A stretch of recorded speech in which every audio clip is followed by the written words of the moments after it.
Hello everybody and welcome back to my channel. My name is Nick Kyogre Kawhi and we are here for another week of the Amateur Battle League Season 4, and this week it is week 6 and we are facing the Boston RedClaws and their coach, who is the current commissioner and person who has been running the ABL for quite a while, CurseShaka. So definitely excited to battle him. He's a really good battler. So we're going to take a look here at the rankings, but before I go any further, leave a like on this video if you are enjoying the content, and be subscribed if you aren't already, because that way you don't miss a single episode.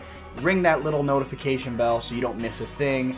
And also go subscribe to my coach. His link's in the description below as well. So definitely go check out and support his side of this same battle, because after we go through the rankings and go through the teams, we're going to hop right into battle. If you are not interested in that, you just want to see the battle, feel free to skip right ahead, just fast forward. But we're going to first dive in here and take a look at the rankings for ABL Season 4. So I don't believe any week 6 battles have happened yet. I wanted to make sure there was no spoilers here. I think we're the first week 6 battle to go. So you can see heading into week 6, I'm currently sitting at number 3 overall, tied with the New Jersey Brobats. We have the exact same record here of 3-2 with a +9 in differential. Also tied with the Minnesota Berserkers, who I beat last week. So we're tied in record, but I have a little higher differential.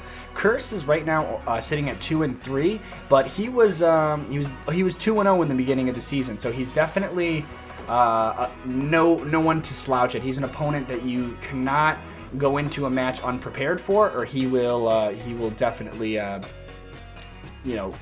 put up a really good fight. I couldn't get the right words. I couldn't think of the right words there, but anyway. So these are the rankings. I'm trying to maintain the my top position. There, you can see there's a lot of other people here in the Crown Division as well that are at 3-2. So I got to maintain my record and stay at the top of the leaderboard in order to guarantee my position in playoffs. So that's really, that's all I want to talk about. That's the record. We're 3-2, trying to make it 4-2 after this week. Next thing up here is going to show you my opponent's teams, but it's all zoomed in, so let's zoom out. So this is the Boston RedClaws team. This is what we had to prep against this week. He's got a very slow but very scary team, with the Magearna, the Corviknight G-Max, the Incineroar, the Tyranitar, Rotom Heat, Silvally, Corsola, Mienshao, Stoutland, Exeggutor, Golduck, and Liepard is the team. You can see some of the interesting things is he's always brought the Corviknight and Incineroar, which I think are likely. I think the Incineroar and Tyranitar are likely because that stops my Psychic-type Pokemon of Indeedee and Mewtwo, who want to spam Expanding Force. All they want to do is just click Expanding Force. So they have that means he had 2 Pokemon potentially be completely immune. So that's something I had to keep in mind when I was building my team, is the Dark types. And I think Tyranitar hasn't come often. And honestly, Tyranitar might not come, but I think Incineroar is a guaranteed.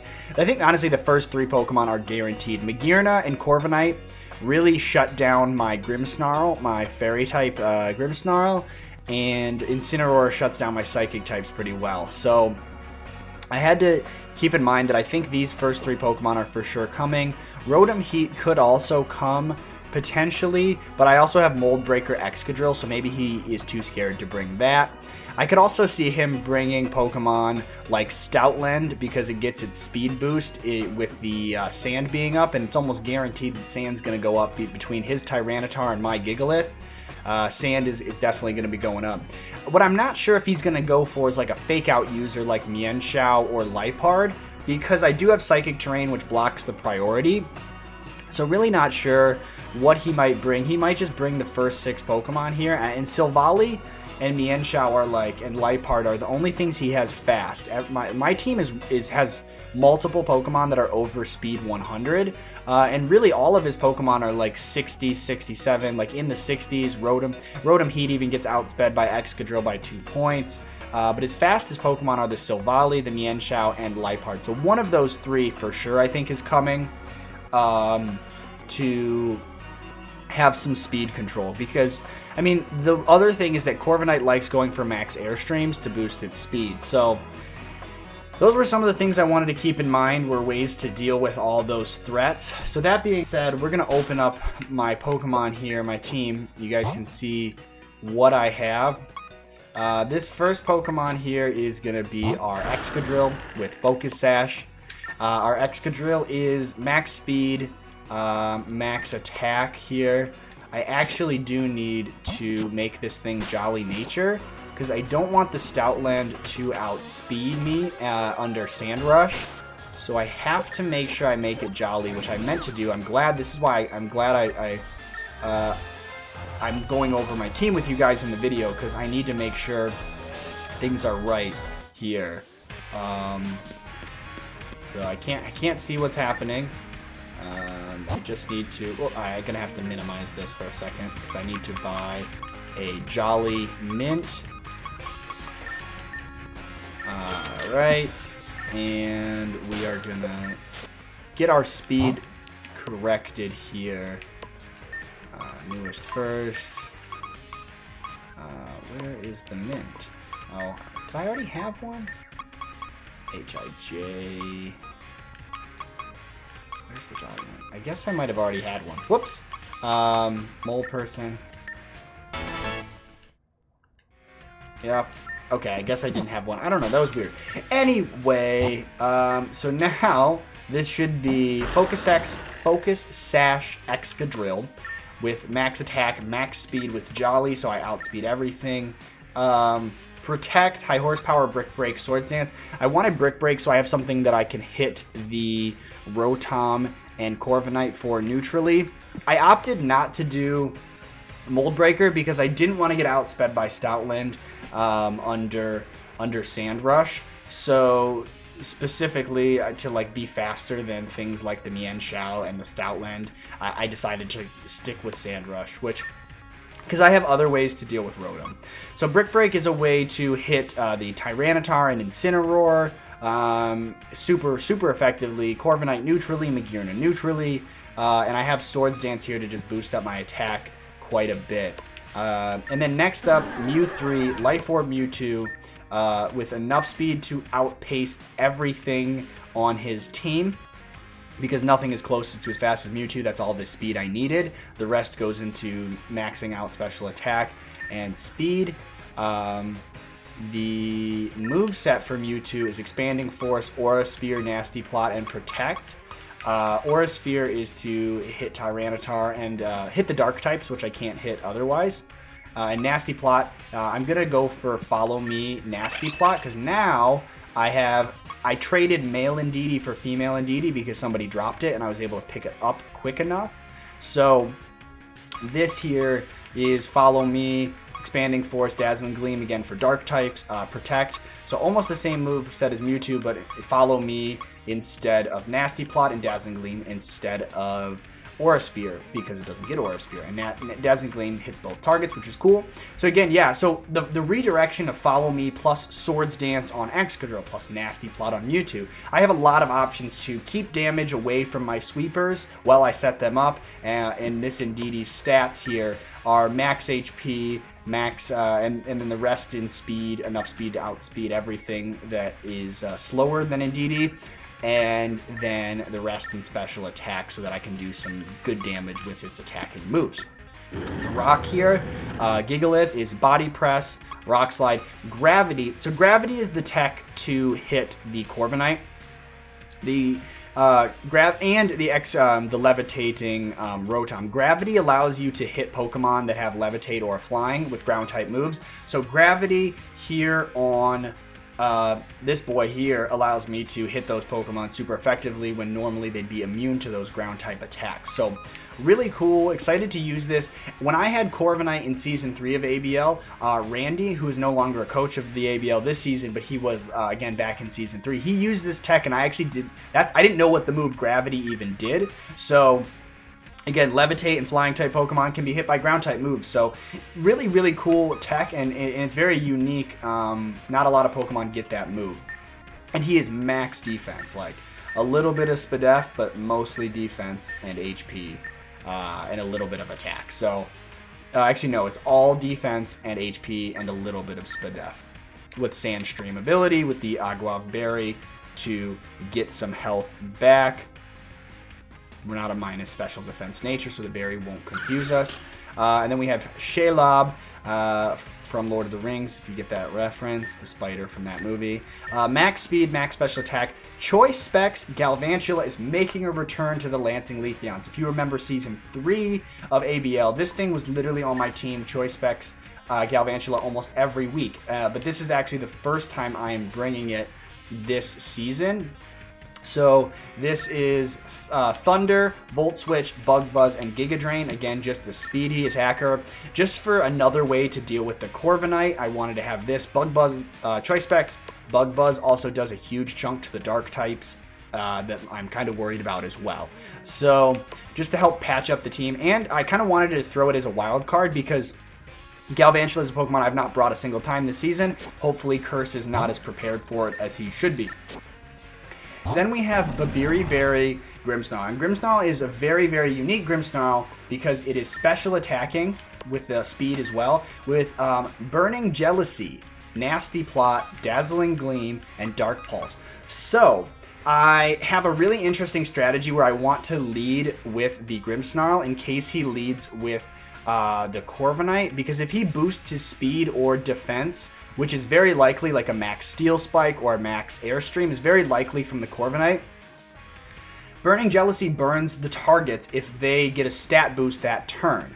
So, realistically now I'm realizing it kind of makes sense to have Grimmsnarl be slower than Corviknight potentially. So that I could get that tech would work a little bit better. But maybe I could just I can also Dynamax and go for max flares, which do a ton of damage. Because also I could go for like Follow Me, Nasty Plot. Yep, Follow Me Nasty. I didn't know Nasty Plot was a dark move. Follow Me Nasty Plot, and then like Dynamax and go for max flares. The Babiri Berry means that I definitely live a max Steel Spike, even non-Dynamaxed, I think I do. And this is not G-Max Grimsnarl, it's just regular Dynamax Grimsnarl because I actually want the Spadef drops of Max Darkness versus the sleeping effect of the G-Max Grimsnarl effect. So yeah, that's pretty much it. The only thing I'm thinking maybe was not a good idea is to have the speed on Grimsnarl, but I want to outspeed as much as I can else besides the Corviknight. So yeah, there's the team. We're probably just a few minutes away from the battle, so I'm going to cut here, and I'll see you guys in the battle in just a moment. Alright, we're here. We're connected to Curse. Week 6. Here we go. Double battle, normal rules. I'm really nervous. My hands are like sweating. Look at all the berries. Berries this week. Oh yeah, I didn't say it earlier. It's Colbur Berry on Indeedee.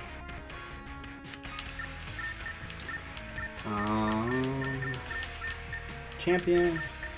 Gym leader music. It's been a while since we've done the gym leader music.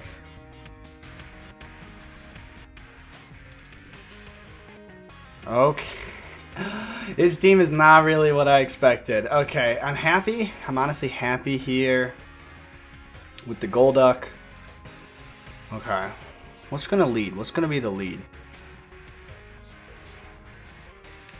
I think I want to stick with my lead here of no Tyranitar, no Stoutland. Still 2 dark types.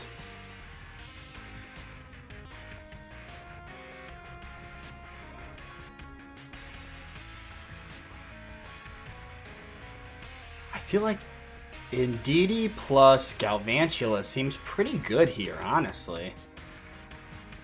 Just get a huge attack off on anything. Volt Switch.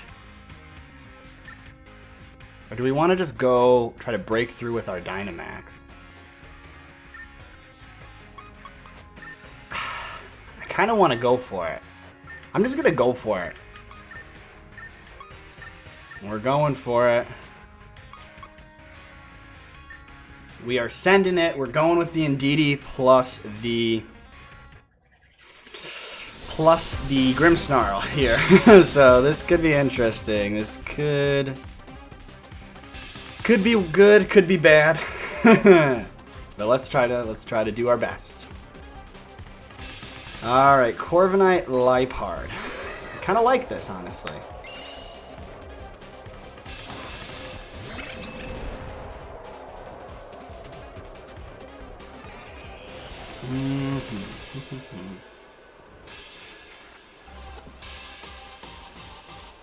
I want to go for Follow Me. Do I just go for the Max Flare turn 1 into the Corviknight? Or do I go for... You know what? I'm going to click Follow Me. Nasty Plot. The Leopard can't paralyze me. Alright. Alright, cool. I'm cool with this. I'm cool with it. I'm cool with it. Max Airstream is probably the most likely thing here. It is G-Max Corv. And not regular Dynamax Corv.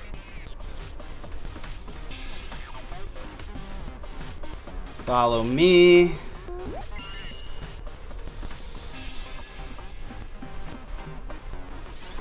Nasty Plot.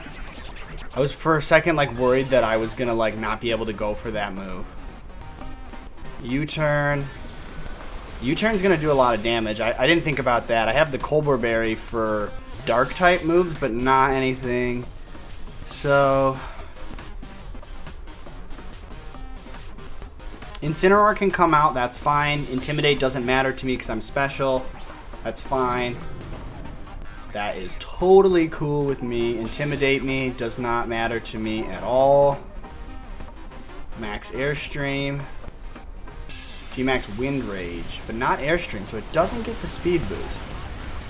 Alright, so Indeedee does go down here. I feel like...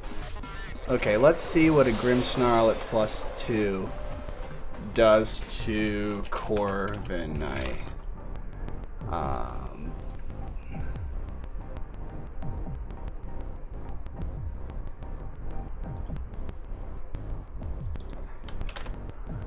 Not a lot if it's honestly a lot, like super high up in it. So, all right, we're gonna go here, because let's see how much Galvantula does. We're gonna click Thunder and Max Flare. We're gonna try to get rid of the Corviknight here this turn. I'm really surprised he's not Dynamax Corviknight. I'm pretty sure there's not a rule that says we have to G-Max in this league. I hope so, or else I'll throw the game. Yeah, Dynamax or Gigantamax. It says we can just regular Dynamax. Still no fake outs are allowed, so big boy Grimmsnarl here.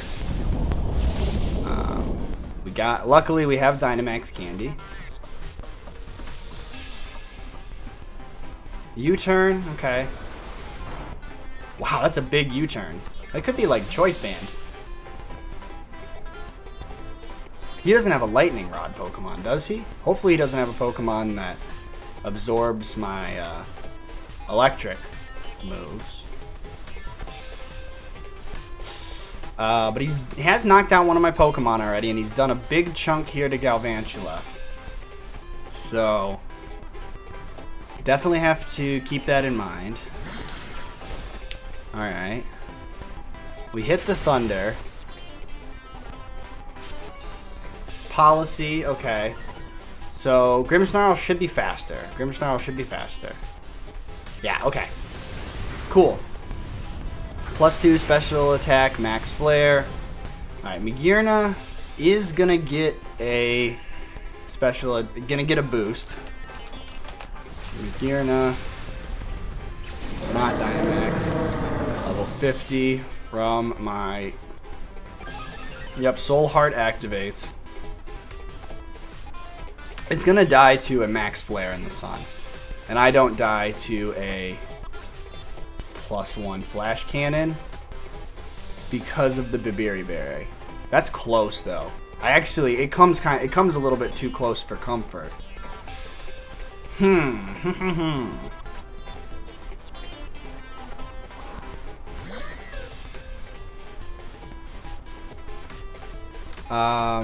So I'm locked into Thunder. I'm just gonna Thunder the Liepard, I think. Really quick, Galvantula versus Liepard. Thunder should KO. Yeah, I'm gonna go for another Max Flare into Magearna. Fake Out. Oh, Psychic Terrain ends, so Fake Out comes out. We're faster than the Magearna because of my speed investment. Bop! Okay. So far, utilizing my turns of Dynamax very well. Now that Fake Out's gone, I don't want to get hit by another Fake Out. But I pretty much just have... I've gotten rid of the Steel types. Grimmsnarl looks so good now. So good. Still have Mewtwo, still have Excadrill. Corsola comes out.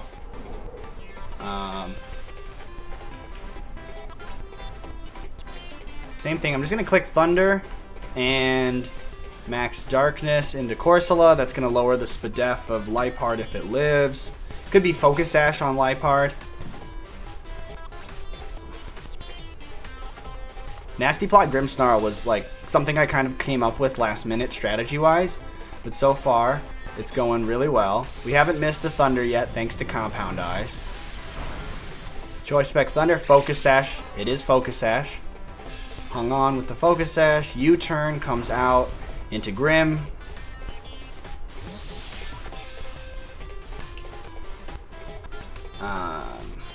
Still have our Berry intact, but most likely there's not going to be any more Steel type attacks coming out. I wouldn't say. Fake Outs. Yeah, Intimidate does not affect either of these Pokemon. Max Darkness at +2, Stab. Ooh, just takes out Kalari and Corsola. So this has been, literally, I could not have asked for a more perfect execution from Grimmsnarl here. 3 turns of Dynamax, 3 KOs.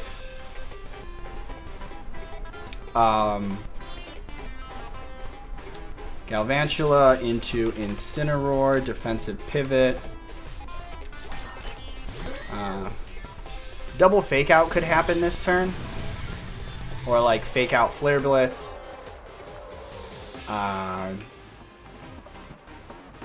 If I get double KO'd this turn, I just go into these two and have a good old time.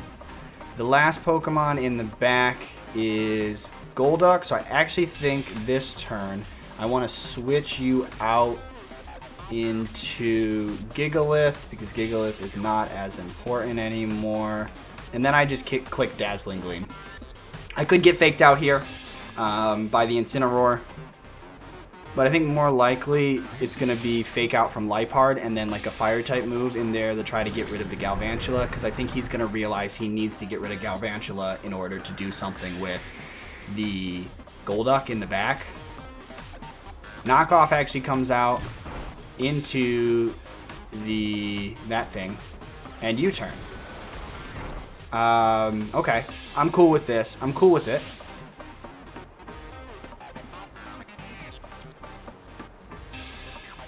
I mean, I got rid of my berry, but let's see how much a +2 Dazzling Gleam does to Golduck here. Golduck.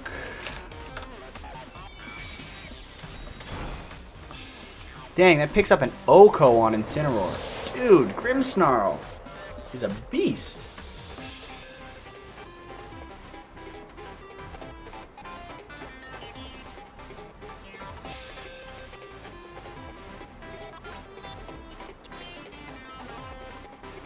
Grimmsnarl is putting in the work. I feel like this turn I just kind of want to Click Rock Slide and Dazzling Gleam, and I feel like one of the two will pick up the win for me. But right now, I'm at 5. It's 5-1. I really, yeah, there's not a way my opponent comes back for this. Yeah. Grimsnarl putting in the work. You don't slouch on special Grimmsnarl. Okay, yeah, fake out, psych up. I don't know what psych up does. Oh, copied my stat changes. That's scary. But it lives on 1 and then dies to the Sandstorm. I protect this turn and swap out here because I have Focus Sash, so I guarantee live the hit and the Sandstorm. That must be safety goggles. If it didn't die to the sand last turn, it must be safety goggles. So Muddy Water comes out.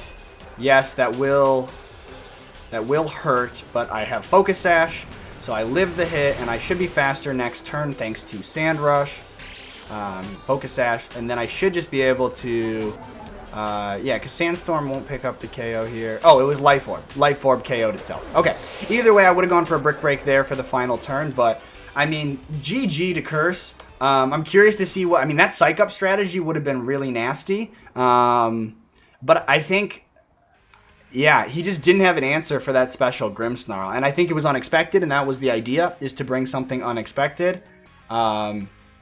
So I'm happy. I'm really, really happy. You know, picking up a 5-0 victory, saying our GGs, that was epic. So now we're moving up in the ladder, you know, 5-0, we're securing our differential, we're securing our record so that we make it to playoffs, and I've been really happy with the team building and the execution of the team building lately. So double battles, man, battles are where it's at.